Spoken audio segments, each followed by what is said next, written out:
You're listening to Everything's Canceled podcast with your hosts, Herman and Lorena. Subscribe to our podcast wherever you're listening to right now and follow us on Instagram at Everything's Canceled podcast. In each episode, we discuss topics in detail that could be triggering for some listeners, so please listen with care. All content provided in this podcast is for general information and entertainment purposes only. Any copyrighted content reproduced in this podcast is done so in accordance with Section 107 of the Copyright Act, allowing fair use and is not an infringement of copyright. Any information discussed referring to specific incidents are allegations only, unless proven otherwise in a court of law. Due to the changing nature of laws, rules, and regulations, the hosts will make no representations to the accuracy or completeness of any information in this podcast and will not be liable for any errors, omissions, nor the availability of this information, for any losses, injuries, or damage from the display or use of this information. Welcome to Everything's Canceled. This is part 2 of our Nickelodeon saga. But who's canceled this week, Herman?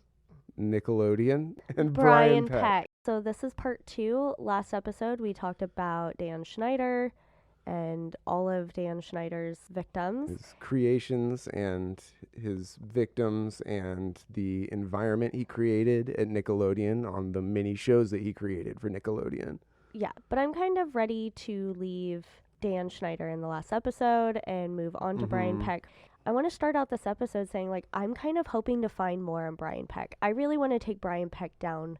Herman, you're also a little suspicious that he probably has more victims than Drake. And that's definitely one of the first and biggest questions that came to mind when I think about this story and I think about Brian Peck, because Drake Bell is the victim who came forward, and years later, too. Yeah, many years later. But it seems very likely or possible that there could have been other victims, and there are definitely question marks raised about who they could be. I mean, what are the chances that Drake is the only victim? Surely that happens where, a perpetrator like Brian Peck focuses in on one child and is so obsessed and then gets caught before he ever has any other victims. He seemed so experienced and calculated in the way that he groomed and targeted Drake that I can't let it go. I think that we're probably going to hear other victims come forward. That's my bet. I don't have anything juicy to be oh, I think it's going to be this person or anything like that really. But it just seems almost damn near impossible that Drake's the only victim to me. It's a big question mark over this story. Is Drake Bell Brian Peck's only victim? And there's got to be so many factors that went into why Drake kept this to himself the way that he did. Some are personal, but some have got to be Hollywood influence that would also keep another victim quiet. He really felt like his career would be on the line to come forward, I think there's a lot of things with his relationship with his parents and being a boy and the era and all of that. Let's just dive in. Do we want to talk about who Brian Peck is? Yeah, I guess we should start off with who Brian Peck is. We have no relationship with, I didn't know who he was before this, right? No, and I think that's another reason people want to talk about Dan, because we all know the shows he made. We know who Dan was because we're all really familiar with his material. But Brian Peck was an actor, so we did know him from working on screen. He acted in a lot of stuff, lots of bit parts. I looked it up, and there's nothing that really stands out. He's in the X-Men movies and a bunch of stuff. But then he became a dialogue coach who became known for working with young actors and helping them. I mean, what does a dialogue coach do? I'm kind of under the impression that he helps them execute their lines and humor and faces that they make and the way they express themselves and just sort of fine-tune how they deliver. How they deliver. That was the word I was looking for.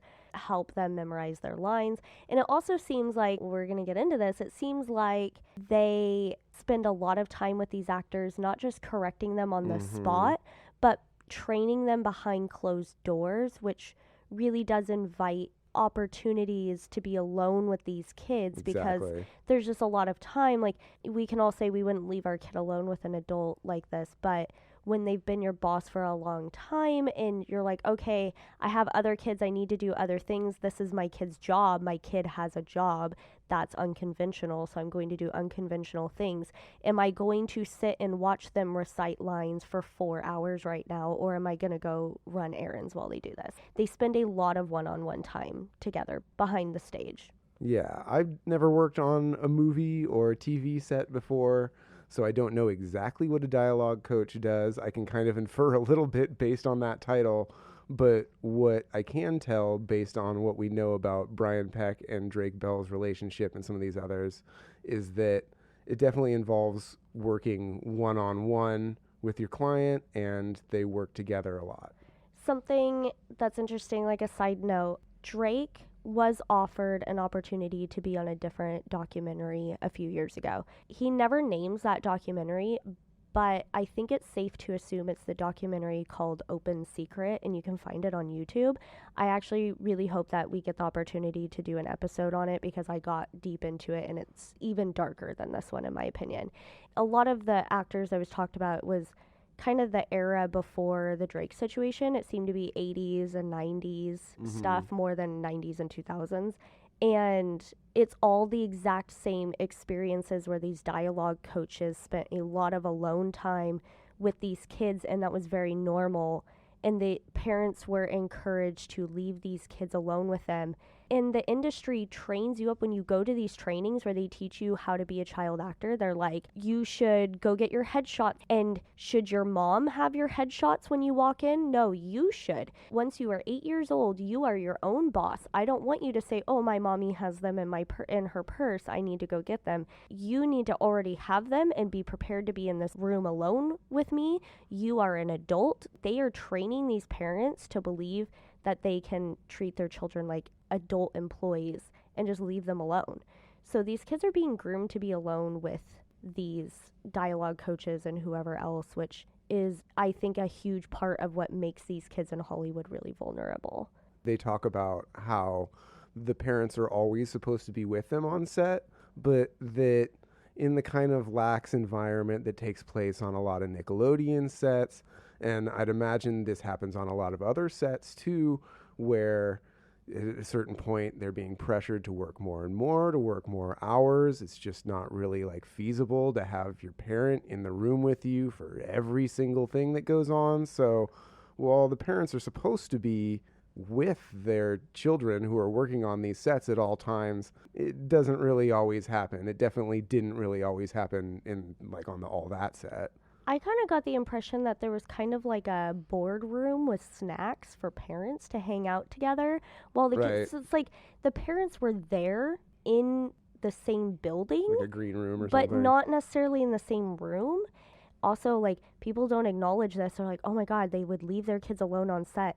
People leave their kids alone with teachers in schools 8 hours a day, and you don't think twice.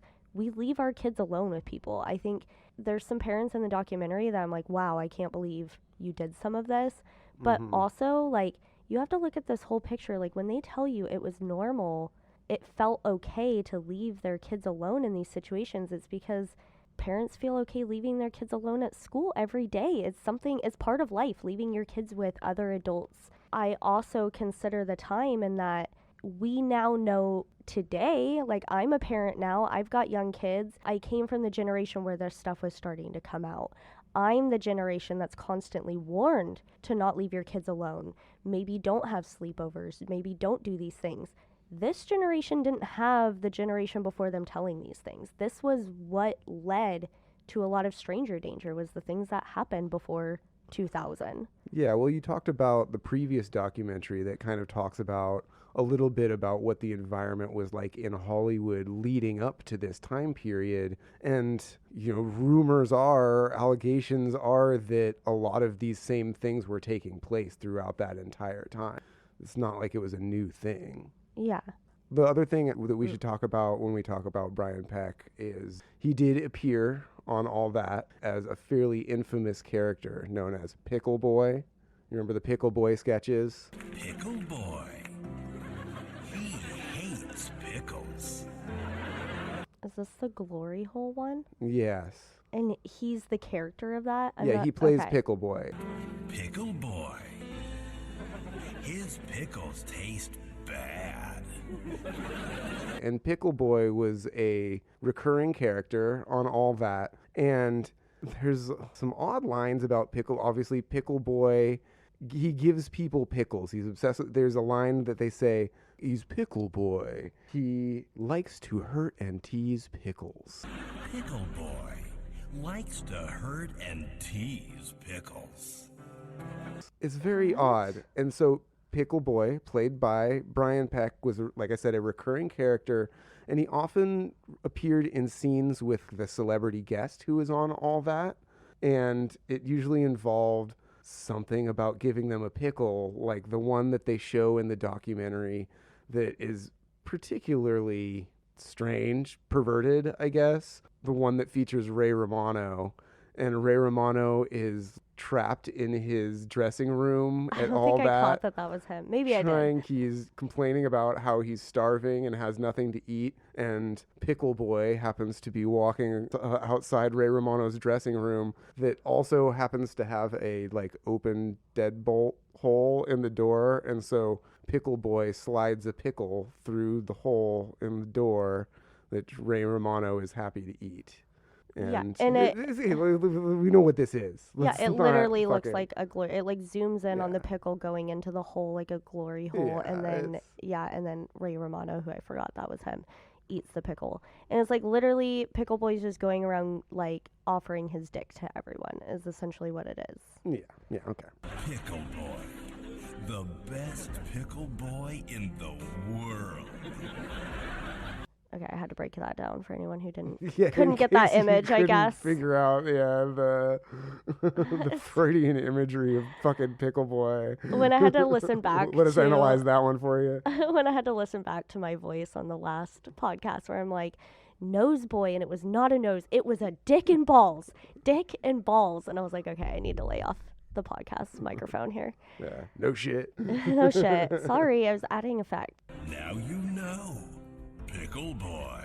And so from all that, Brian moves on to working on The Amanda Show. I'm assuming that most people who have found this podcast probably know Drake Bell and the shows and have maybe even seen the documentary. But I have to talk for like the people who are coming in blind here. But Drake Bell, he was on all that, right? I don't think so. No, I think no, he started started on on the Amanda Amanda Show. He He had a started bunch of other little roles before that. Right, though. and he had already kind of idolized Amanda Bynes because she was on all that, and he watched that as a kid. He started on The Amanda Show, which came from that, and then went on to Drake and Josh, got his own spinoff.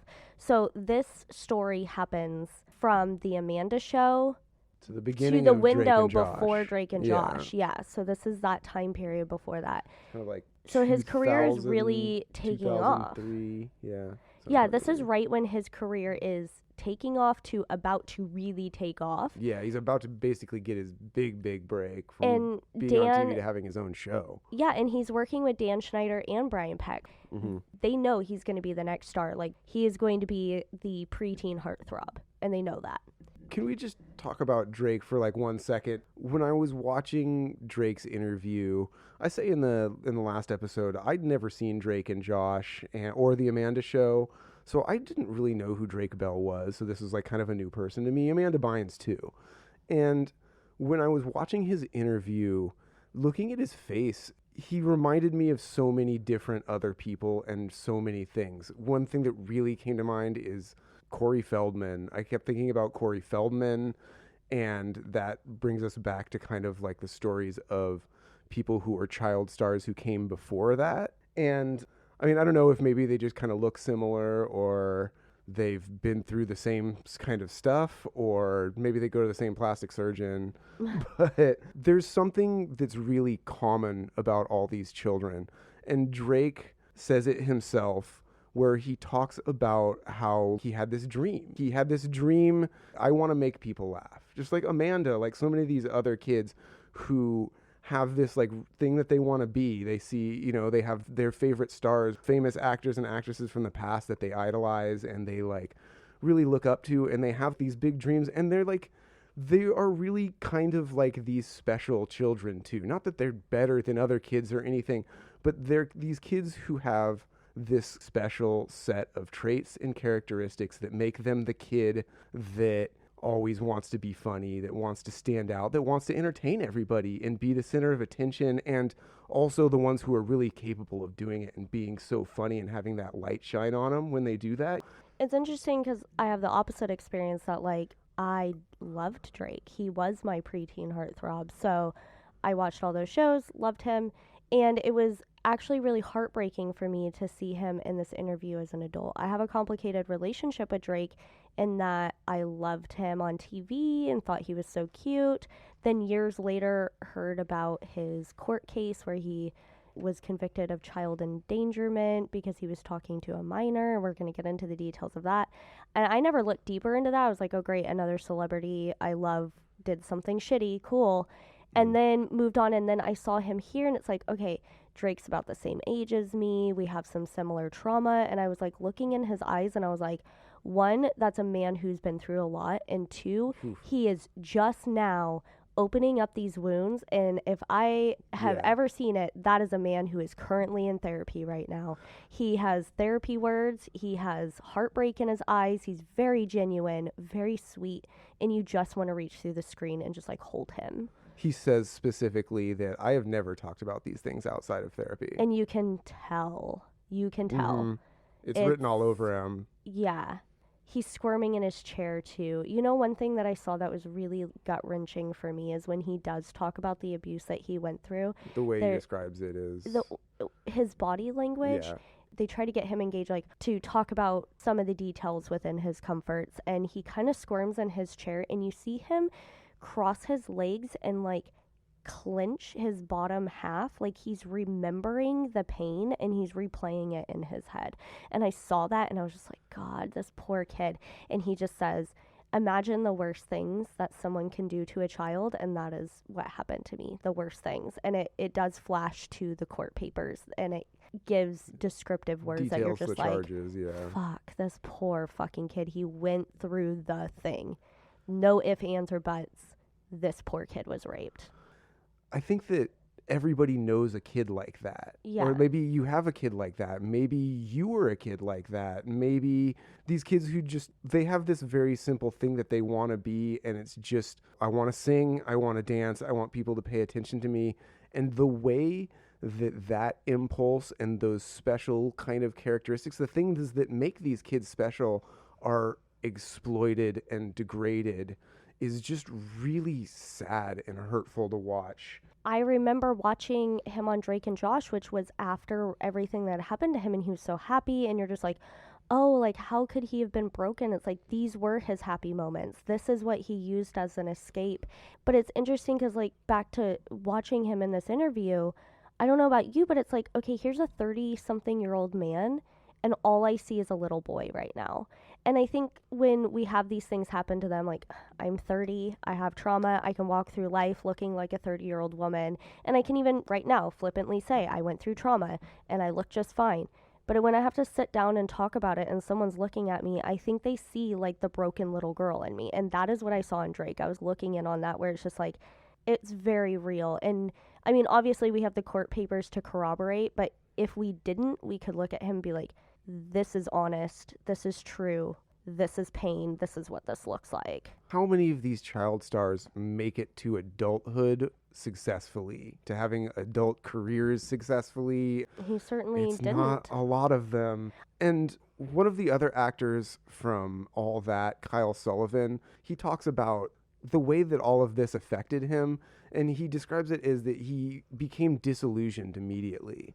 And you really see that all over them. And I think it mirrors the same process that we kind of all go through, this like process of disillusionment, of alienation, of like whatever you're going to call it. You know what I mean? Where you become disillusioned with all these things that you may have once thought were good in your life. Things that, you know, the more that you learn about them, we are kind of experience that same process with all of these people who brought us the entertainment that we loved at one time too, when they're canceled, or when we go through this process of like learning these things about them that change everything about it. You know, it's like so many of us loved these shows, and then when you find out the things that the people who made them had to go through, and the kind of like system that's set up to exploit these children, it makes you think about it very differently. Yeah. That's why our podcast is called Everything's Canceled. Exactly. And how everything in our lives are being ruined because they're being tainted with the truth of these dark things. And it's everywhere. It's out there in the news or on our TV shows. It's in our homes. It's in our real lives. And here we are. Everything's fucking canceled. we talked about who Brian Peck is and we were talking about who Drake is, one more thing that I want to say about Drake that is interesting and comes up in his story is that he wasn't just an actor, he was a musician. And he wrote his own music, and he's been playing music since he was a kid. And it's interesting because recently on his TikTok, he's been going back and playing the songs that he wrote at this time of being abused, and no one knew that he was being abused, and these songs are just about him being broken and the things that are going on. He does the theme song for Drake and Josh. He does the theme song for iCarly. He writes great music. He has a new hit out called I Can Relate, and we'll talk about that, but definitely check it out. I kinda relate. Drake's career is taking off. He's working with Brian Peck, and this is where Brian Peck starts infiltrating himself into every aspect of Drake's life. Yeah, Drake is working on the Amanda Show. He's performing in his new band. Things are going really well for him. And Brian Peck is somebody who he's spending a lot of time with. And this is right when Drake turns from age 14 to 15. And what's really interesting about Brian Peck is that he throws a lot of parties. Which sounds a little bit like Diddy. And he throws these parties for excuses to celebrate anything, right? But he's an adult making parties for these children actors because his employees are children. And he has them all at the house, and he throws these big parties. Yeah, all of the kids talk about going to parties at Brian Peck's house. And they describe Brian Peck's house, too. And it's interesting. They say that he has a room that has all Hollywood memorabilia and all kinds of cool things that he's collected. He's got video games and stuff like that at his house. It reminds me of Michael Jackson and his house. It's like his own fantasy interesting. world. That's very interesting. Why wouldn't kids want to come over to his carnival house? Brian Peck also seems to exhibit some of that same type of Arrested Development thing where he is like a perpetual teenager himself. Yeah. I would be so curious to know what traumas are in Brian Peck's life. What made Brian Peck the way he is. But it seems like, parties, having parties at his house, parties with the cast of all of these shows, these young teenagers. This is like a totally normalized thing. I don't want to say it's normal, but it's something that happens often in this group. And Kyle Sullivan again tells a story about being in one of the rooms at Brian Peck's house, and he has a painting on the wall of a clown. Kyle's like, what's this? And Brian is very excited to tell him about it because this is a painting that was painted by infamous serial killer John Wayne Gacy. Who, his victims were all teenage boys. He murdered young boys. Yeah, he murdered young boys. Yeah. And so he's so excited to tell Kyle about this because not only does he have this signed painting by John Wayne Gacy, he's actually pen pals with John Wayne Gacy, and he's been like writing letters back and forth with him. And this is one of his absolute prized possessions, is that he is buddies, pen pals with John Wayne Gacy, and has this signed painting. Yeah, it's like not significant to the story, but it's significant. You can't ignore it. You gotta acknowledge that. Maybe, like, what the fuck is that, right? I see why they put it in the documentary. That's all I'm saying. Yeah, that's weird. It's weird. It's weird. Are you friends with a serial killer? I'm not. So Drake's manager is his dad, Joe Bell, and his dad has been his manager for his entire career. And his dad is interviewed in the documentary quite a bit and tells his story.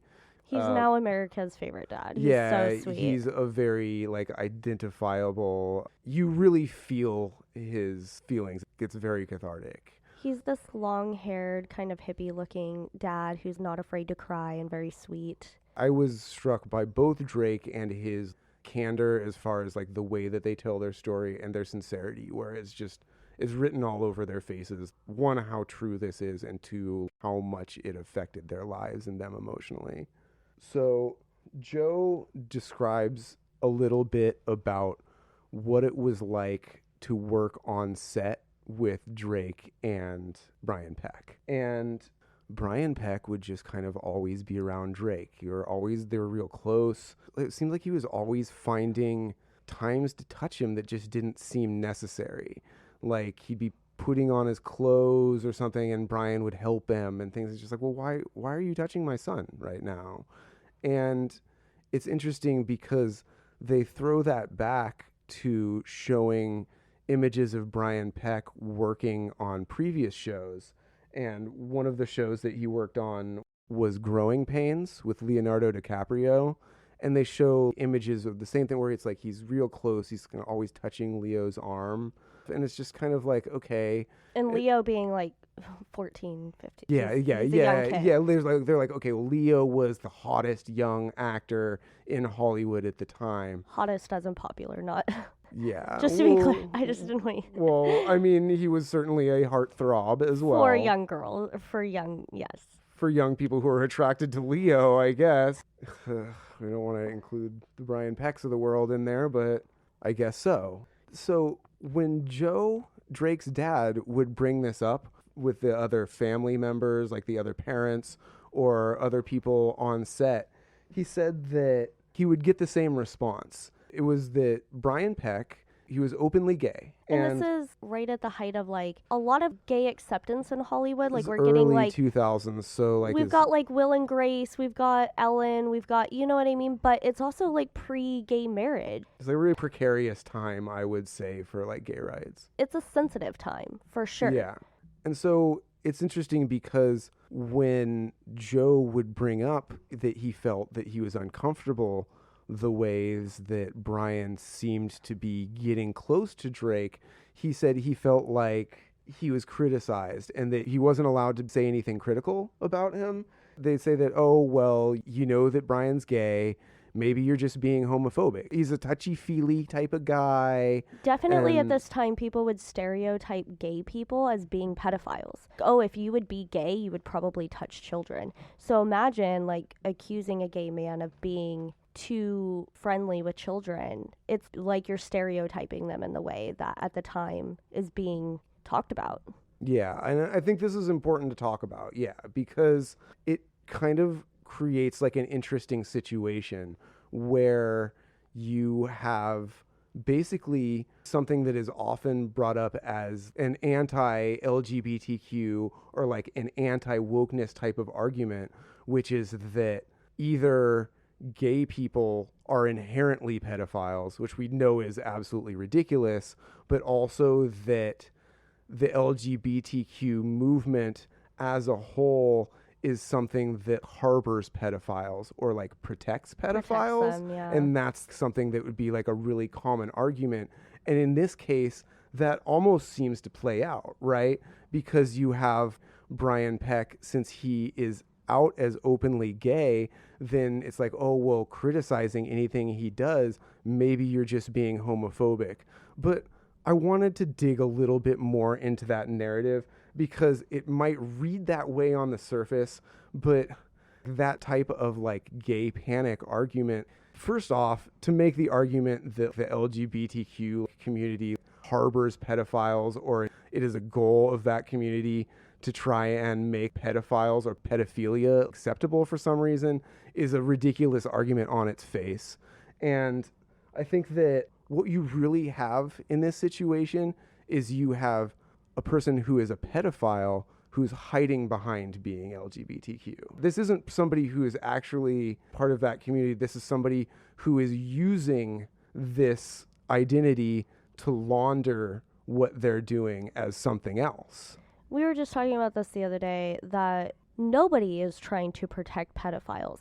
Not even the entertainment industry. We talk about it all the time. They aren't protecting pedophiles. They're protecting money. And Brian Peck made them a lot of money. So there was incentive here to brush things off because Brian Peck was very well loved, like professionally. He made Nickelodeon a lot of money. And he worked with a lot of people, and a lot of these people, they wanted to continue their careers, and they probably thought that by defending Brian Peck, that's what they needed to do.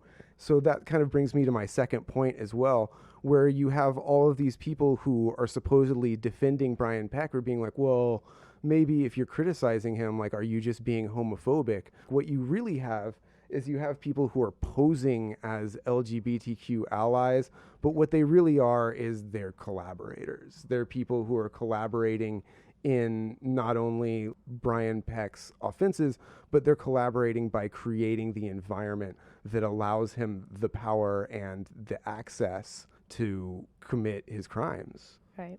So instead of like, oh, these people are being allies, it's like, well, no, they're not allies because they're actually collaborators who are hiding as allies. It's messy and complicated. Like, I can't imagine being there in person and being like standing between Brian Peck and Joe Bell, the dad, and seeing from my perspective, if I don't know that he hurts children or anything, I'm just seeing this very nice, openly gay guy putting his arm around a kid and being friendly and being a boss. And then you have this dad being like, I think he's a creep. And you add in all of these layers. It's hard to say what you would think in the moment or what you would do, and add on the stereotypes about gay people, especially gay men, and that they're always going to hit on you. Like, a gay person must want every man and things like that. And it's like you're stuck between Or trying all to gay be men are pedophiles. Yeah, and so then you're stuck between two people, and you want to be a gay ally, but you also want to be a protector of children. You've got those two going against each other. Like, I'm not defending the people who were there. I'm just saying, in a real life experience, if you walked up on a conversation like this and this dad is telling you his concern, and then you have this gay man who's experiencing stereotyping or oppression or whatever that you think he might be experiencing as a gay person, that's a tough situation to try to judge from the outside if you don't know anything. Yeah. Especially if that person's your boss. Yeah, even more so. So that takes us to, at this point, Drake describes it as Brian, he's working his way into every single aspect of his life. He works with him on set. When Drake has concerts, Brian comes to every single concert. No matter where it is, he travels hours on like school nights. Yeah, and he's shit. like, if I had a concert in town, like maybe I'd expect Dan or, the rest of the crew there. But Brian came to everything. He was a part of everything that I did. He worked his way into every aspect of Drake's life. Including his birthday party, like we were mentioning. So Drake turns 15, just so young. And also the age is significant when it comes to his court case, and we'll talk about that. This But is 2001. 2001, so Drake turns 15, and it's interesting because he's having a party. It's his birthday, but Brian is the one who offers for it to be at his house. Kind of pushy. Yeah, He's Brian like, convinces Drake and his family to have the party at his house. yeah, and it sounds like maybe his parents weren't totally on board for that, but it's his boss and is leading him to huge opportunities at this time. So they have this party. We don't really hear much about, it doesn't seem like anything significant happened at the party, but what does happen is after the party, Drake had gotten birthday cards from everyone, and there were cards from these adults that said inappropriate things to Drake, and they don't get into specifics, so I can only guess based on like kind of how he described in the vibe, but it was like things about him being like sexy. Yeah, I think you get the vibe as dirty shit. I think they're just like, you're so sexy. My guess was this. Maybe it's like, oh, you're going to be getting lots of pussy type of thing. When we listened to the Boy Meets World podcast, where they decide to talk about this, Will Friedle and Ryder Strong, they talk about being on the set as teenage boys and the way that their crew around them would talk to them and they would tell them that they were sexy all the time and things like that. So I'm imagining it's very similar. Like, there was kind of like a bro down environment of like they were teenage boys, but they talked about sex stuff and stuff like that, like dudes. but the boys, Will and Ryder, talk about how older women on the set were talking to them about how sexy they were. And they go on to marry much older women. And definitely the girls on both that set and like the sets of these Nickelodeon shows talk about the same thing. They Which talk is- about them like maturing and then people treating them real differently and things As a like girl, that. I already assumed that was going on, but Of it was course, interesting of to hear. course. It was interesting to hear that about Drake. So I'm imagining these cards said things like, "You're the sexiest rock star ever," things like that. But nonetheless, they were weird to Drake's dad, but not weird enough to like they didn't use any specific like- examples, and it wasn't the thing that blew everything up. But they were weird, and he still remembers it to this day, and it was a red flag to him, and it made him uncomfortable that his son was being seen as a sex object at his 15th birthday with all of his bosses and employees. Yeah. At this point, Drake is very involved with Brian, and he is spending a lot of time with Drake. As we said, Drake's dad is his manager and manages everything. His acting career is something that they had something to do together. Drake's dad had found an ad in a magazine for an audition when Drake was 9 years old, And he basically was just, well, I've already tried Little League with him. I've tried this, I've tried that. Nothing really clicked. I think this is something he would really like, and we can do it together. I'll take him to his auditions. I'll take him to do acting training. This will be like a dad and son thing that we do together. So his dad's been there since day one, helping him do this. Drake wanted to be in the spotlight. It was a very mutual thing between Drake and his dad. And this is when Brian starts putting into Drake's head that his dad is just after his money. He's keeping his money. He's spending his money. Your dad shouldn't be your manager. Like, not necessarily I should be your manager, but you should be listening to what I have to say because you are going to be a huge star and your dad is going to hold you back. And he essentially convinces Drake to fire his dad as his manager and make his mom his manager. And you have to realize, like, Brian Peck is an important guy. He's an important guy in these shows. He's an important advisor to Drake. So when he's giving Drake this advice, Drake is like, well, this must be good advice. Well, and something very important going on in Drake's life at this point is also that his parents' marriage is falling apart or has fallen apart. He is a child caught in divorce, and his dad is his manager, and if he fires his dad, who's left? His mom. And so there's this war kind of pitted between his parents. I don't know how ugly that really was, but as a kid of divorce, I know even if your parents aren't upset about something, you think you're choosing between your parents all the time. That's a very sticky situation, and I think Brian saw that as a vulnerability, and he saw... Totally. And he saw his mom as the weaker person where, like, if I can just get rid of dad, who's one, suspicious of me, two, doesn't leave, he's always there with Drake, that I can maybe have a way with mom a little bit better. I might be able to manipulate the situation a little better. She seems to be the weaker one in the situation. So he convinces him to make his mom the manager, which essentially severs the relationship between Drake and his dad because his dad is hurt. And Drake is suspicious of his dad and thinks his dad has done wrong by him with his money. And also Drake is 15. So all the normal 15-year-old stuff with, like, my parents, parent issues, kid issues, divorce, all of this. So here's Drake. And also Drake is doing a lot of adult things as a kid. So you think you can handle a lot more freedom. He doesn't need his parents. So this is where his management switches to his mom.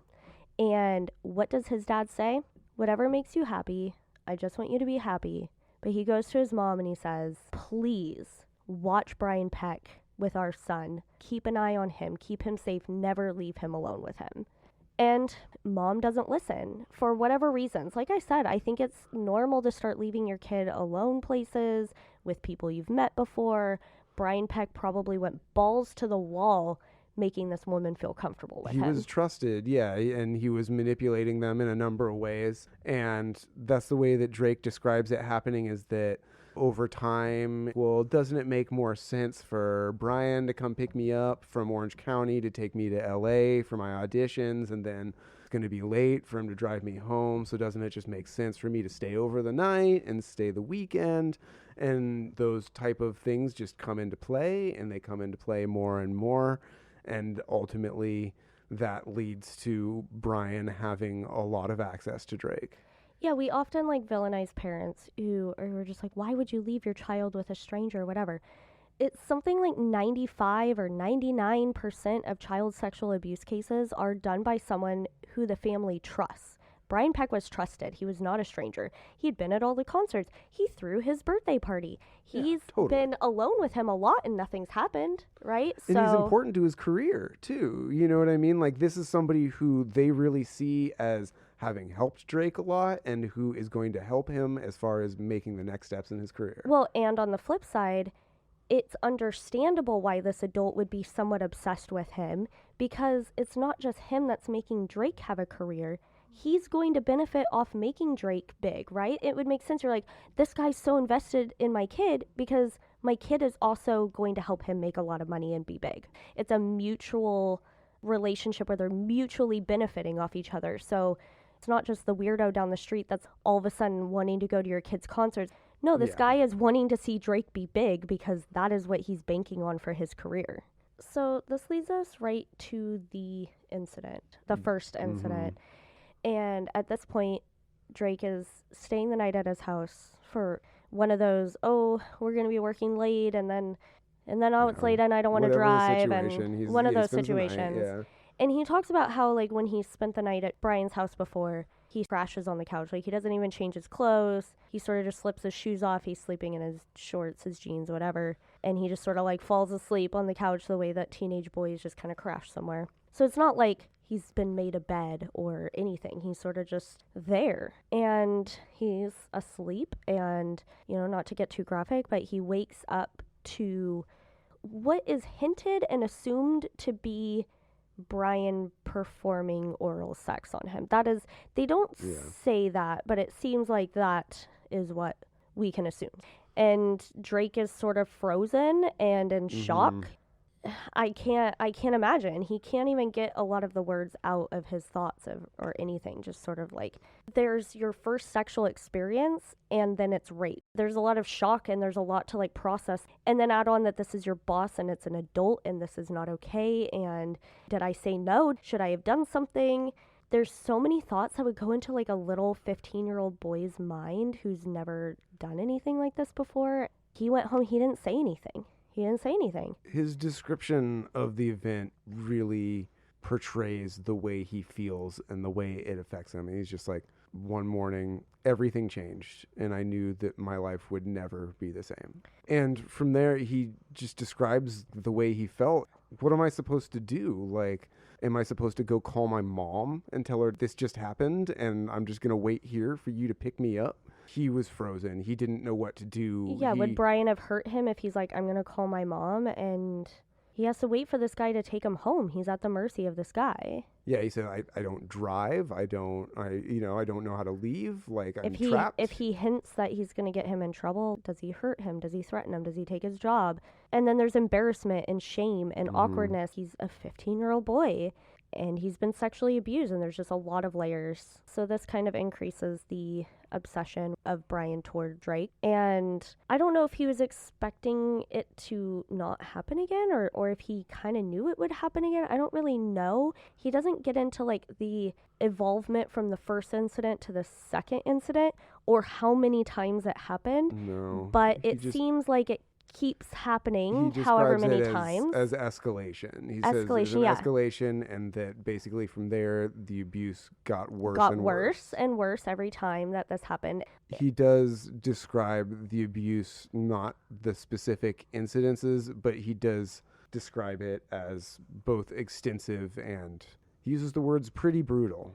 What we do know is that there was forceful penetration and things like that. He was raped. He was penetrated with objects. There was video. There's a lot of things. It's very true when he says, imagine the worst things. That is what happened. That is not an exaggeration. And I don't think we need to like... Extensive, according to him. Yeah, I don't think we need to imagine or go any further. But it's relevant to know how horrific it is because of when the court case does happen, which takes a minute to happen. Because Drake doesn't tell anyone. What happens is Drake gets a girlfriend.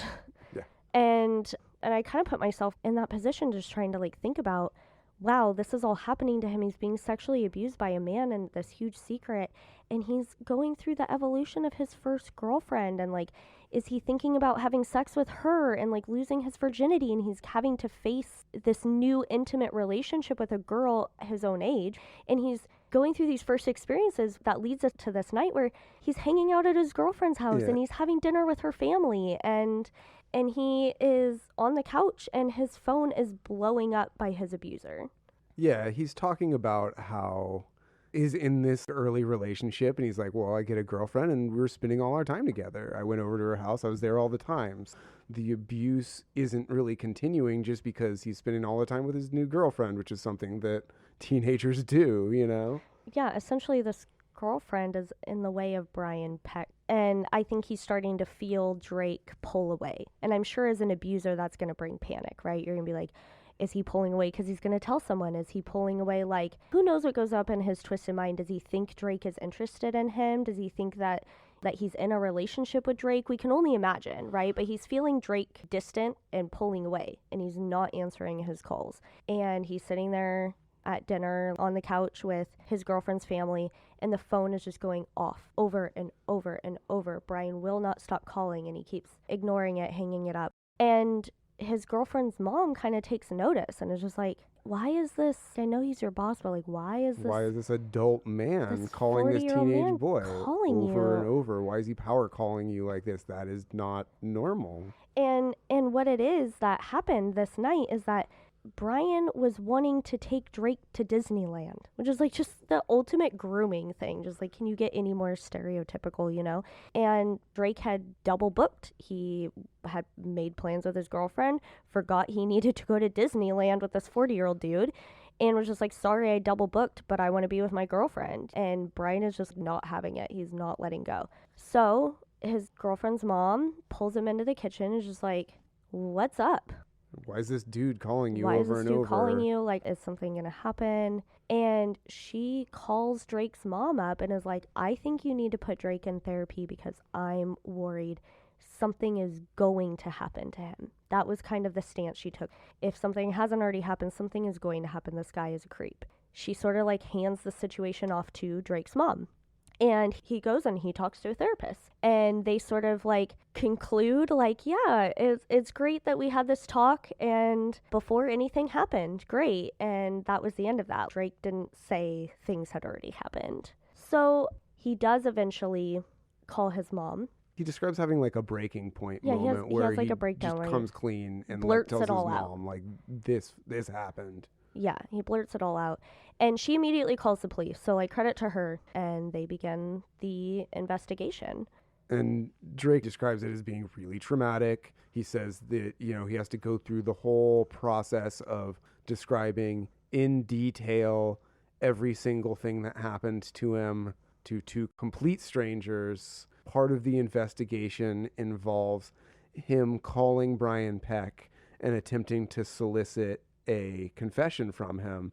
And he describes the whole scene of them sitting in his house with a black landline telephone with a cassette recorder plugged into it, and the detectives sitting there with their headphones on, and he has to call up Brian Peck and start talking to him and get him to confess, which he does. He gets Brian Peck to launch into a full confession and say all of these things that are recorded. And he keeps saying, like, yeah, even while being is anyone suspicious. listen? Yeah, is this being recorded? Yeah. And to time this is right when Drake had already signed the contract to be doing Drake and Josh. It hasn't begun, but he knows who he's going to be working with and for, and Brian Peck is supposed to be part of Drake and Josh. It's Dan's show, but I believe Brian Peck was supposed to continue working with him as his dialogue coach. Yeah, so this is right before the show begins. He hasn't filmed anything yet. Yeah, he describes there as being kind of a large gap in time between the Amanda show and the beginning of Drake and Josh filming. I want to say it's like a year. Like, kind of this is all happening and this in all like happens in that time. So to be noted here, remember that this relationship with his dad is sort of broken at this point. I don't know how much he's seeing him, but there's tension between him and his dad because he's fired him as his manager. He's insisted to his dad, I can do this on my own. I don't need you. I don't trust you with my money. Like, whatever conversations had ensued. They still love each other, but I don't think they see each other much or talk much. Plus, Drake is working a lot and he's got a girlfriend. So as the court case begins, the only person who is in court with him is his mom and brother, because he actually never tells his dad that this happened. Yeah, because Drake is a minor at the time that this abuse takes place, his identity is kept secret as a John Doe. And so nobody really knows who Brian Peck's victim is. But they do know that he is being charged with this. Yeah. That is the news that's breaking in Hollywood. Brian has been accused of sexually assaulting a child. And some of the other people who are on those shows talk about being on the show, and they say that they were just kind of taken aside one day and they were told, like, well, you know, did anything ever happen? And they were just kind of expected to confess right there. But they never knew any of the details about what had happened or who the victim was or any of that. Yeah, they're just they like, just knew Brian that Peck one won't day be working Brian was here. gone. Yeah, Brian's gone. He's not going to be working here. Did anything happen with you guys? And everyone across the board said no, and they just said, okay, good, moving on. And Drake says that nobody knows it's him, so he says he's getting phone calls like, oh, did you hear about Brian Peck? Did you hear about all this? He doesn't really tell anybody, until he gets a phone call from Dan. And Dan And is Dan, like, no. well, Yeah, or Dan, he doesn't know, but he asks asks him. him. He's like, was this you? And Drake, because he feels really comfortable with Dan, he knows Dan so well, he tells Dan, like, yes, this was me. I was the victim here. And, you know, what Drake says about Dan is that Dan was really supportive, that Dan was his ally through this time. But what we also know is that nobody else that he was working with found out about this. No, he told one of his hairdressers or something, and that was it. Yeah, Dan had this information, but nobody who they worked with had it. And I'm suspicious that maybe, secret. Dan may have not even had the information. He may have just kind of guessed and then confirmed it with him. Yeah. But Brian and Dan knew each other. And also, I want to point out, because the internet tried to come after Drake for this, Drake in no way defends Dan against the victims who have come forward about Dan. Totally. He's just honest in that he doesn't know. So his experience with Dan is different. In no way does he say he doesn't believe the victims or support them. He seems to be very supportive of their situation. His experience with Dan is that he was the only adult to support him in this time. He did make the comment about whether Dan and Amanda Bynes had an inappropriate relationship, but what he said was that he never witnessed anything explicit that showed him that. But then he also qualified that by saying, I was going through a lot of stuff at the time, so I never saw anything specific, and so I can't speak to that. And I was going through my own stuff at the time. Just as no one saw it with him either, because he went to work and he smiled and he got it done and he wasn't abused on the job. And he's asked, if he's spoken to Amanda since Amanda Bynes' kind of downfall, and he says no. That he really loved and admired Amanda when they were kids, but he's never caught up with her or asked her how she's doing or messaged her on social media ever, that they have not spoken. So when asked about his feelings about Dan or Amanda or anything, he's saying factually, I don't know anything. And also that it would not be wise or appropriate for him to make assumptions or guesses on anything because, you can't do that. So, what happens is that Brian is charged with 11 charges of sexual abuse, of child sexual abuse. And he's arrested, and this ultimately leads to a court case against him. I think that either included in those 11 charges or separate, there's also charges of other things that come with that, other related charges that come with that. Yeah, there were 11 total charges relating to child sexual abuse. Which is a lot considering what he's sentenced with, but we'll get there. Drake, he's gone through so much. He has put his entire career on the line to even say this, to bring this out. And this is before his big show. There's so much weighing on him. And now he's told his story. Brian Peck has been arrested, and he walks into court, and this is the day that he's supposed to get some justice for this. I'm sure he's terrified. Even just walking into a courtroom is intimidating, especially as a 15-year-old boy. And you just have no control. You're just watching all of these adults fight over your trauma.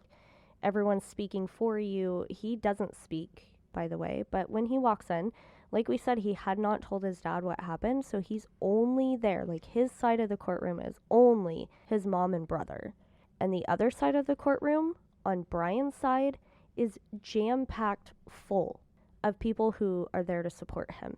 People in the industry. Drake knew a lot of the people on the other side, and they did not know who the victim was until they walked in. So what happens in this trial is that Brian, instead of taking it to trial fully for the 11 charges, what he does is he pleads no contest to 2 of the charges, 2 of the lesser charges. And so in that plea deal, they throw out the other charges, and ultimately he's sentenced to 16 months of prison, and he has to register as a sex offender. A number of the people who were there to support Brian Peck through this situation, numerous different famous celebrities who he's worked with in the past, all write letters of support for Brian Peck. And this is intended to influence his sentencing. They're trying to influence the judge to sentence him to an even lighter sentence. Many of them suggest that he should only receive probation for this. They weren't released. They were sealed at the time, but they've since been released because of the documentary. They had those court records released, and so all of those letters became available. Drake didn't know who wrote letters of support. And mind you, They didn't know that he was a victim until they walked in. They only knew the story that whatever Brian had told them. So I'm not saying that's an excuse at all, especially as we get into this. It's still bullshit. Then come to find out later, these letters have even more people that Drake knew and had continued to work with. So later on, like, Drake had gone and done like movies and stuff with them, and they just acted like totally normal around him, even though they knew that they had written letters in this guy's defense and that Drake was the child who was abused in it. It's wild. So Drake's like trauma keeps being reopened over and over. He says that his life after some of this is just some of it is a bit of a haze to him, and that some of this time was a bit of a haze to him as well. He says he remembers the abuse, but sometimes he doesn't remember much else. And the identities of the people who wrote these letters of support were not publicly available and wouldn't have been available to Drake at the time, but the documentary was able to get those letters unsealed, because they were able to get access to the court documents. And so there were a lot of different famous people who wrote these letters, and they included people like James Marsden, Taran Killam, Alan Thicke, Tom DeSanto, the director of the X-Men movie, Ron Melendez, Ryder Strong, and Will Friedle from Boy Meets World, Joanna Kearns, Kimmy Robertson, and Rich Carell and Beth Carell. And Rich Carell and Beth Carell, in their letters, they talk about, all the letters talk about how great Brian Peck is and how he couldn't have possibly done all these things, or even that if he had, he must have been tempted so horribly to be convinced to doing these things because he's such a good person that he would never. And Rich Carell and Beth Carell both specifically talk about working with Brian Peck and how they'd like to work with Brian Peck again. And interestingly enough, those two went on to work for the Disney Channel and to make the show The Sweet Life of Zack and Cody. And they hired Brian Peck to work on that show years later, after he'd served his 16-month sentence. After he was a convicted sex offender who was a registered sex offender, he was still hired by Rich and Beth Carell to work on the set of The Sweet Life of Zack and Cody with children. And the things that were written in these letters, it's like they knew that he was being accused of sexually assaulting a minor. They knew that. They didn't know the details and they didn't know who, but they knew enough to know that he was being accused of raping a child. And in these letters, they write things like, I'm sure that whoever the victim was tempted him so much that he just broke. He would never do this otherwise. He's such a good person. This must be a situation where he is being targeted. And it's just like, under any circumstance, they don't even necessarily say it doesn't happen. They say that the child must have tempted him. It's like this guy was manipulating and controlling the situation to have access to Drake. It's like, to look at it in that perspective is wild. You know what I mean? They were all under his spell as well. Which is why when Will Friedle and Ryder Strong come out on their own podcast to talk about this, it's sort of amazing that they have any sort of defense, because they're just like, oh, well, we didn't know who it was. Well, it doesn't matter who it was. Any hint that a child tempted an adult, it doesn't matter who the victim is. That literally doesn't happen. Yeah, they acted as though they didn't really have that much information about what happened, which... I kind of want to talk about this podcast. I'm going to go on a rant about... Yeah, you want to talk about the Pod Meets World that we listen to? Yes, because like we were talking about everything canceled and it ruining everything from our childhoods, I was a huge Boy Meets World fan. I've seen every episode. I've said this on a lot of things. Ryder Strong specifically, I had his photo all over my wall. I loved him. And if you don't know and the names aren't connecting, Ryder Strong plays Sean on Boy Meets World, the heartthrob with the hair flip, and Will Friedle plays the older brother Matt. So the two hot guys on the show, right? And I don't know to what capacity they know Drake before or after. It seems like they knew each other well enough that I think Drake kind of considered them to be friends enough that he was shocked that they were some of the people who wrote letters. But essentially, Will Friedle, Ryder Strong, and Danielle Fishel, they have their own podcast called Boy Meets Pod or Pod Meets World. Pod Meets World, yeah. Kind of lame name. They should come up with a new name. I'm judging another podcast. So they do not reach out to Drake. They find out through whatever, that their letters are going to be released. They know this is going to be a big fucking deal. It's going to be revealed that they wrote letters in Brian's defense. And they do not contact Drake and apologize. They don't do anything directly to handle the situation with Drake first. I mean, you're already kind of like, you should have done that years ago. But now they still aren't doing that now when they've been caught publicly. Which is something that Josh Peck was accused of kind of when all this happened to. They're like, oh, well, why aren't you supporting Drake? And, you know, Josh Peck was getting kind of dragged a little bit as well. But Drake came out and said that, you know, Josh reached out to me personally. And yeah, at least Josh. That means a lot more to me than making a public statement. So also, it seems stop like dragging him. It also seems like Josh actually knew when they were kids. That Drake had told Josh when they were kids on set that, like, he had kept that secret their whole lives. Anyways, they have this very, like, performative podcast, and it sucks that, like, I now don't like them because they were some of my favorite actors, and so, like, I'm sitting in that, right? We all have to process not defending the celebrities we love to any cost. Like, I had to go through this with Cosby, and it is what it is. But they bring this therapist. So Danielle gets on, and she's like, today is a very sensitive topic. And so we've brought on a therapist to help us talk and process. There's just this long ass intro. And they make it seem as though, because the podcast is about them going through the show episode by episode, I believe. This is like and a totally different episode. They make it seem as though they're like, well, we're getting to these episodes where this guy worked on them with us, so I guess we have to talk about him, and his name is Brian Peck. But they don't say specifically that also this documentary is about to come out that exposes them as being people who wrote letters of support for Brian Peck. They're just definitely kind of like, trying to, like... oh, well, we're just getting to it here, so I guess we have to talk about it even though we don't want to. They're trying to jump ahead so that their statements come out before the big reveal that they wrote letters in his defense. So yeah, so Danielle comes on, gives this like long intro, blah, blah, blah, blah, blah.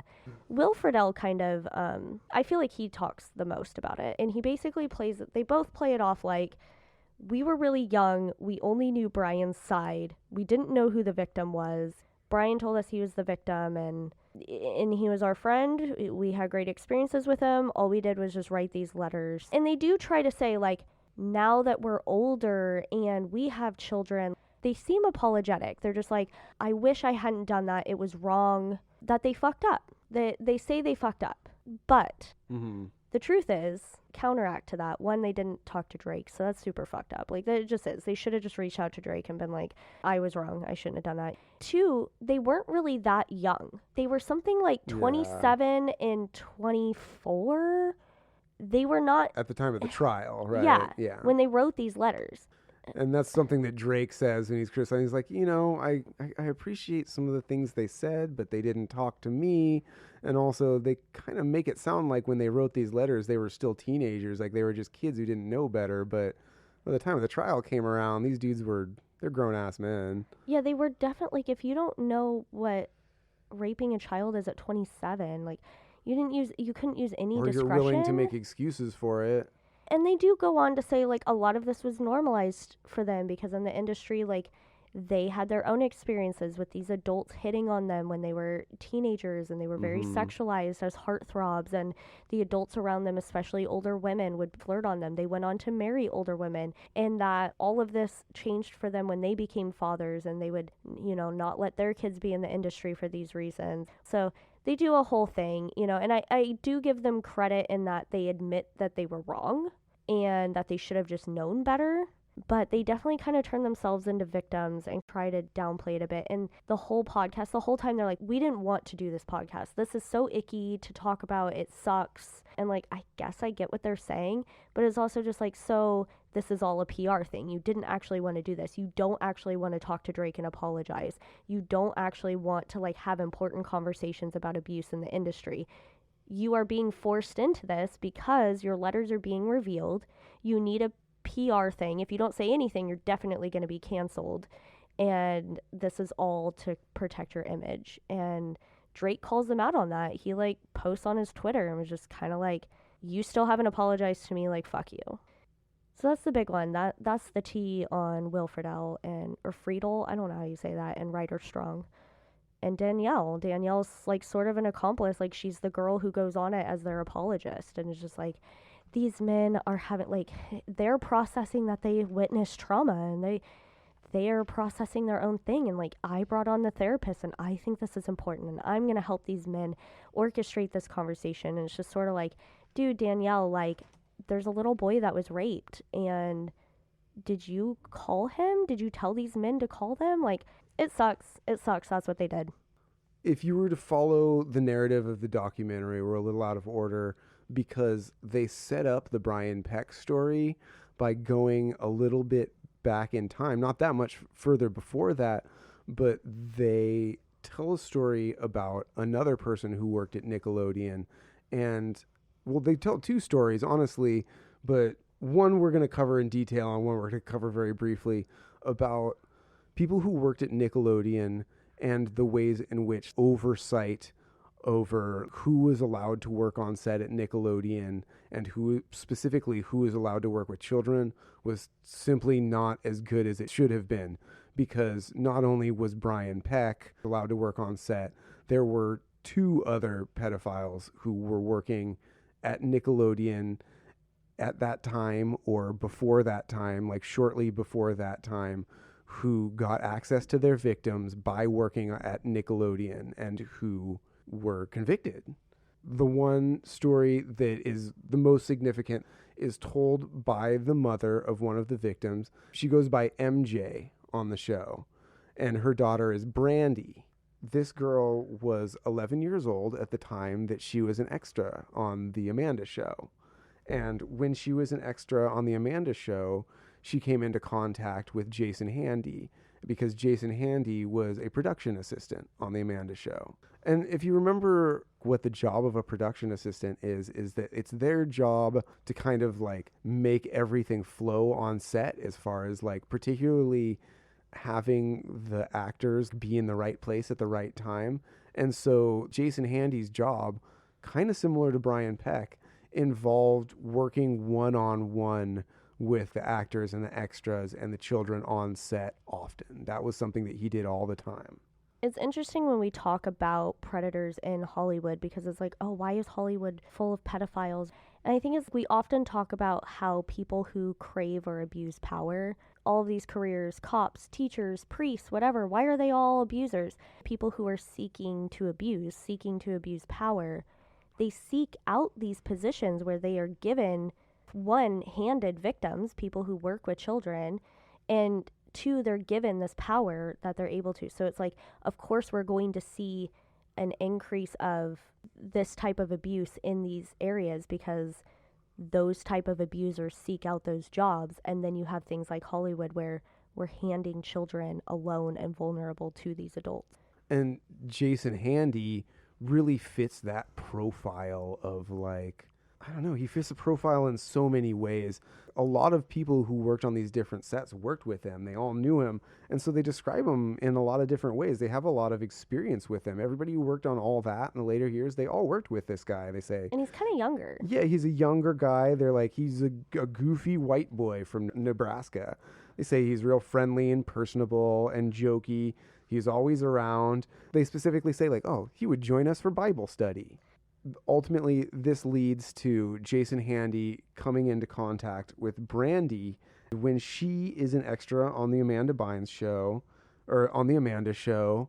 Her mom describes her as, you know, at the end of the show, they exchange emails. Jason's real friendly with this 11-year-old girl. She's 11. I was going to say 9. She's girl, 11. 11-year-old girl. And he says that, oh, you know, you'll have a friend in the industry. You know, this is, she wants to be on more shows, you know.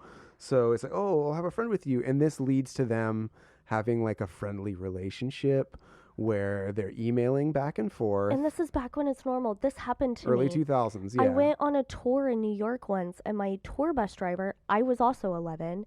At the end, like, he had been very friendly and charismatic and liked to talk to me about his trips. And at the end, when my mom wasn't standing there, he handed me his business card with his email, and he's like, why don't you email me, because I'll send you pictures from my trips and stuff. And I like told my mom, like, oh my god, the bus driver gave me his email so I can talk to him about his traveling, because I love to travel.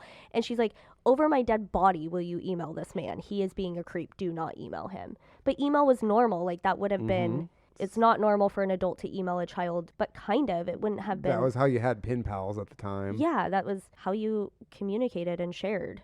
Well, this leads to one day, Brandy gets an email from Jason, and MJ notices that after this email, she walks away from the computer and seems really upset. And she questions her about it. And what had happened was that Jason had sent a photo of him masturbating to this girl. And something, I wanted you to see me because I'm thinking of you, some creep ass shit. And the mom, MJ, she says that she didn't know what to do. And she wasn't sure if she needs to call this, she doesn't know what to do. And this is why she's getting so much hate, is because she didn't really do anything. Other than ending their communication, which it sounds like the little girl, at least the little girl didn't get wrapped up in it. It seemed like she was scared and didn't want to engage in that anymore. It wasn't, she hadn't been groomed enough in the sense that she, tried to reply and engage in this. It scared her. Other than the mother shutting it down, communication, don't message that man again, maybe watching her internet stuff after that. She did not call the police. She did not report him. She literally did fucking nothing, dude. But what does happen is simultaneously to this taking place, Jason Handy is also corresponding with another girl that he met on the set of the Cousin Skeeter show. And this is a 9-year-old girl that he meets and befriends. And this all takes place around like the spring and summer of 2000. He befriends this girl in a similar way that he did to Brandy. They have like a friendly relationship, but this relationship goes a little bit further than the one with Brandy, where they're not just emailing, like they hang out, they spend time together, And apparently what happens is one day Jason Handy is over at this little girl's house and they're playing video games in her bedroom, and he tries to kiss her and tries to force his tongue into her mouth and tells her not to tell her mom. But she does, and that leads to her going to the police, and that leads to an investigation into Jason Handy. And so they call Brandy's mom to find out, and they call everybody else. And I think because they called the parents of people he had worked with, not because they knew about the emails. Yeah, and they issue a search warrant for his house, and they search his house, and at his house they find a very large amount of child pornography on his personal computer. And in addition to that, they also find Ziploc bags that have tokens of items from young girls. And they describe some of the items. They have like letters from the girls.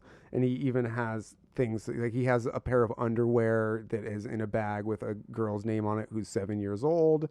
He also has a very extensive diary that, he confesses everything in there, where he talks about how he's a pedophile. He says, I am a pedophile, full blown. And he even goes so far as to write about how he's thinking about how he could find a victim to rape if he feels like he needs to. And so...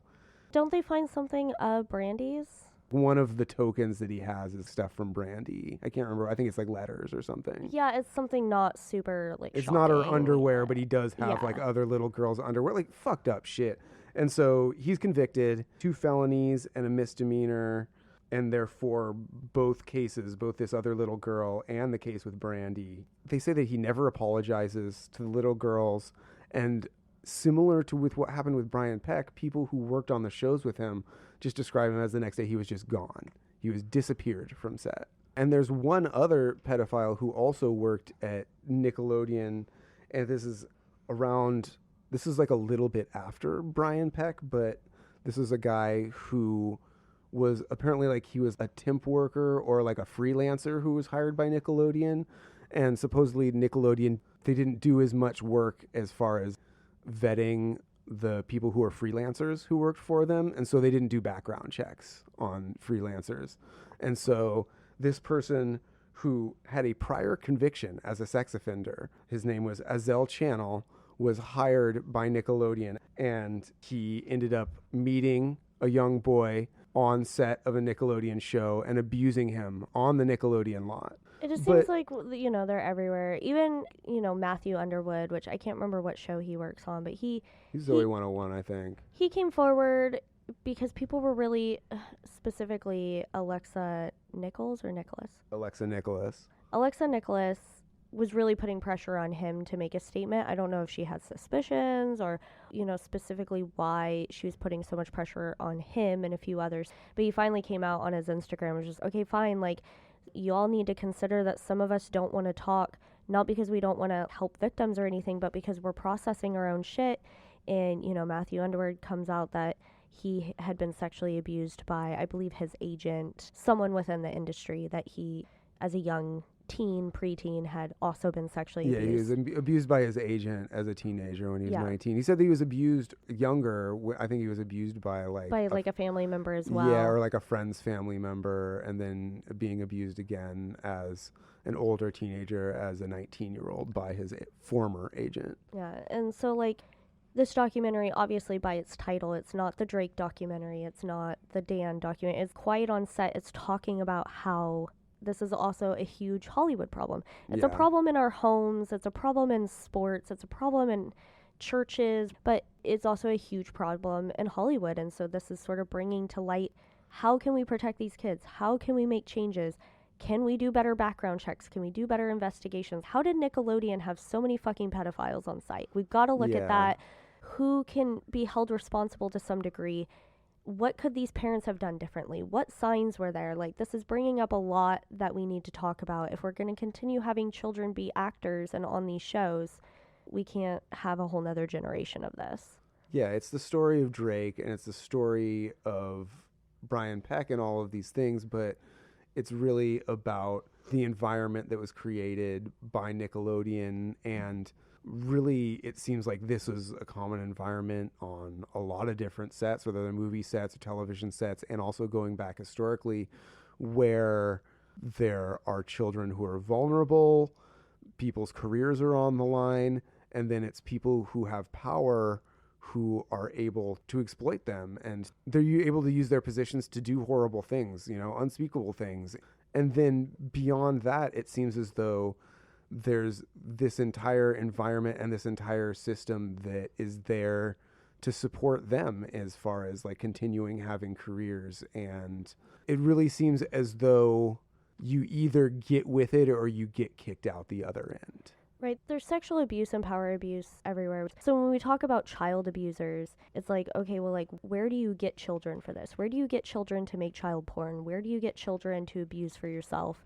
And it just makes sense that you would find child actors on set. You're going to be handed the position to be with all these people. And like I said, the other documentary, Open Secret, there's a whole thing where these kids are taking headshots. They have to take headshots. They have to take all of these pictures for their auditions and to send to people. And there's specifically an agent that they talk about who's a manager agent for children, but he also conveniently on the side is also a photographer who takes these headshots. And one day this mom discovers that her kids' headshots are being sold on eBay. And she's just like, why are my kids' headshots being sold? And I don't even think her brain automatically goes to like, child molesters must be buying these headshots.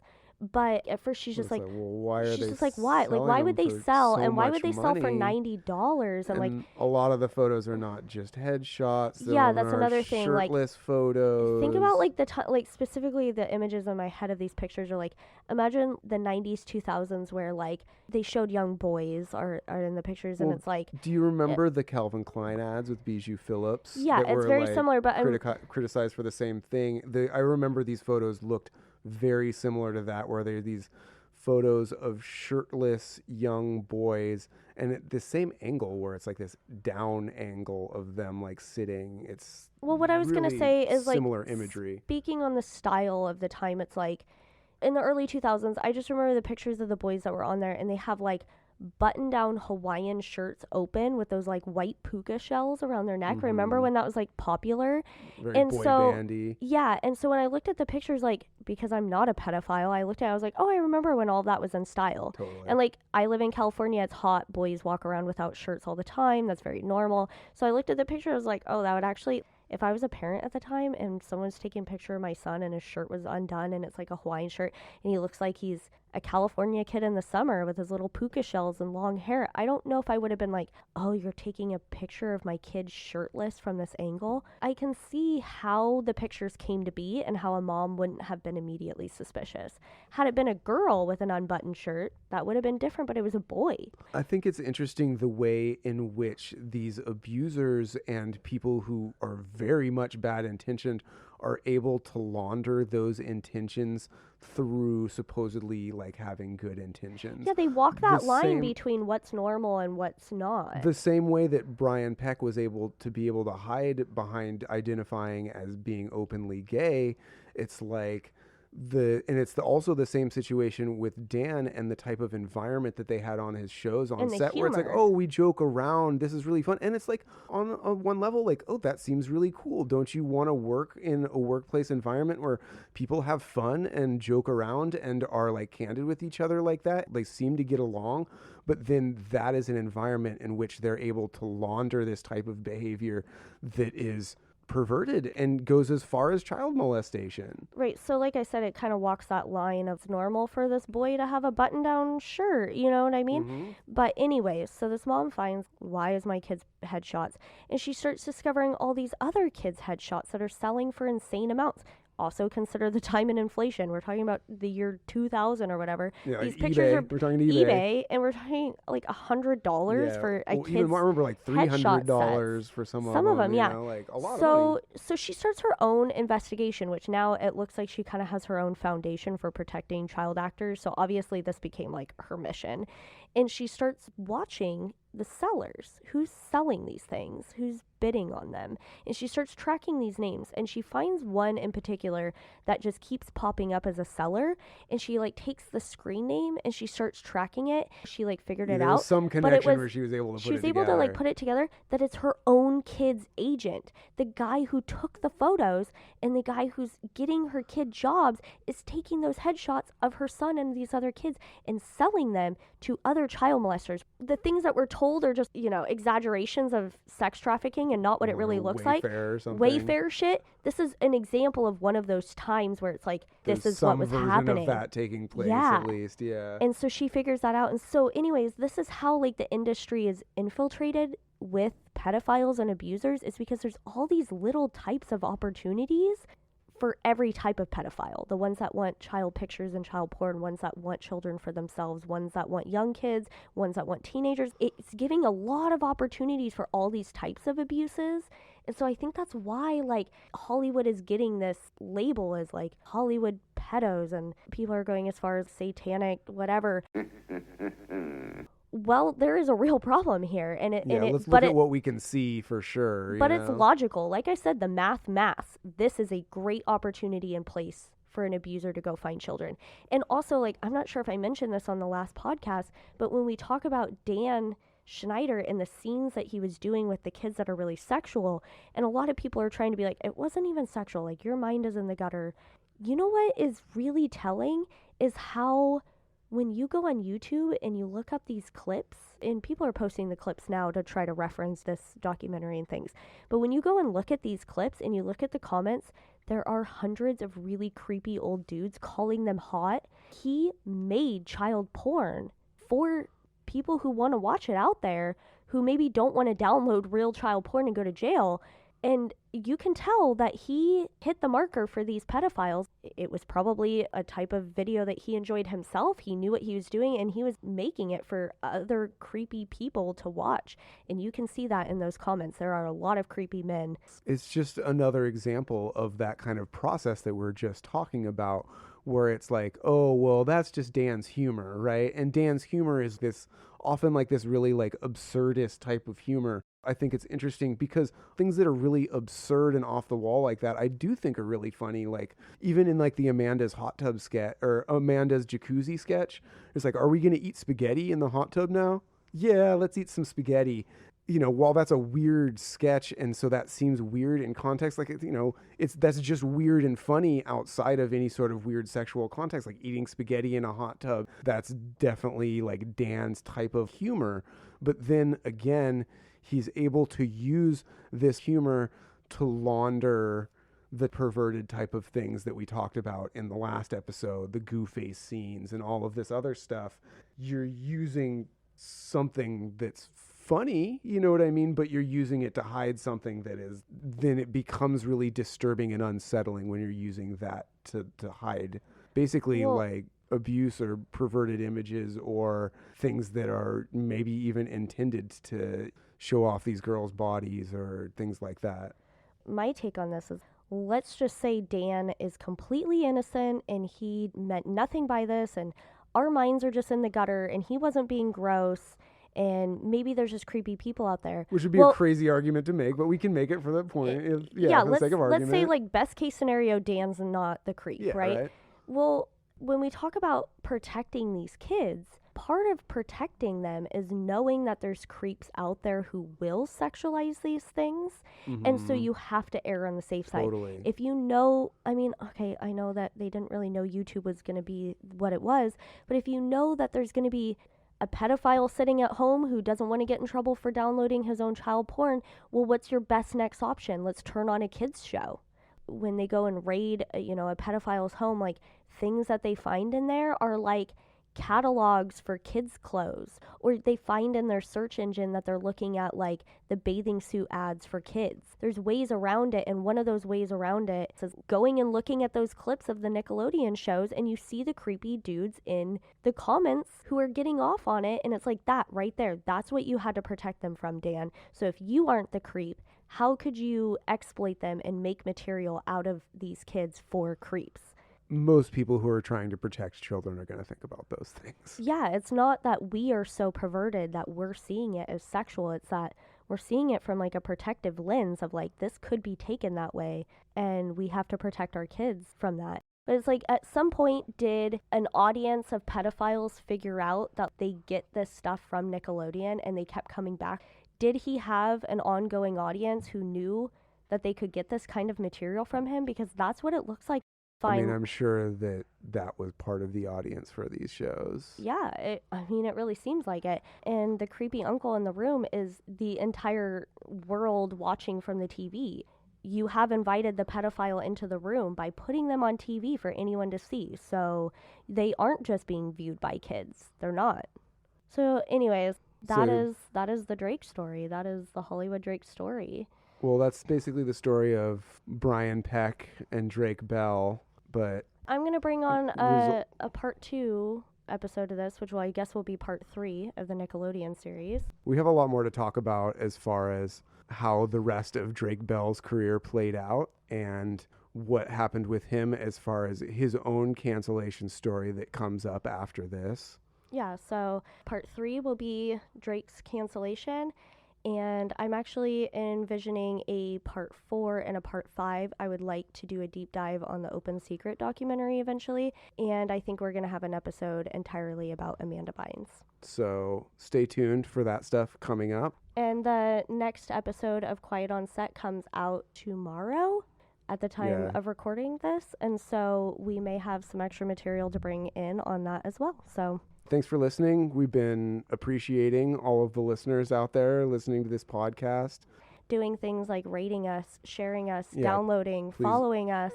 Follow us on Instagram. Rate us on wherever you're listening to us. 5 stars or nothing. 5 stars or bust, please. Thank you. We love to hear if you have ideas for future podcasts. Mm-hmm. We have a lot of ideas. The list is very long, but we will absolutely add to it if you give a good one for us. Especially if you have new current news or gossip, we bring it to us. Yeah, but absolutely. I am specifically going to address one person's comment that came into our feed in the next episode, so I'm excited to address that. You'll be hearing it from Lorena, whoever you are. Good news is we do have a shop up. Everythingscanceled.myshopify.com is our merch store. We've got some Everything's Canceled stuff.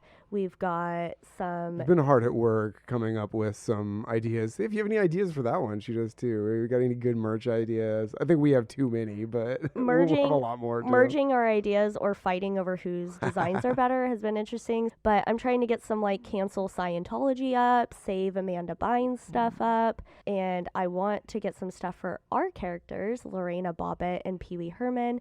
There's some pins in there, some cancel culture merch.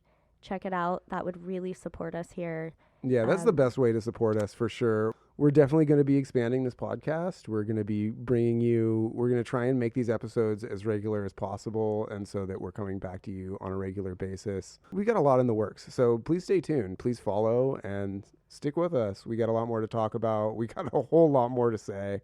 All right, we will catch you in the next episode where we are going to talk about Drake being canceled before he came on this documentary. Yeah, there's definitely more to the Drake Bell story. All right, bye, Herman. Bye. Ooh, how about a music video? Yes. Of your band? Yes. And I'll direct it. Maybe.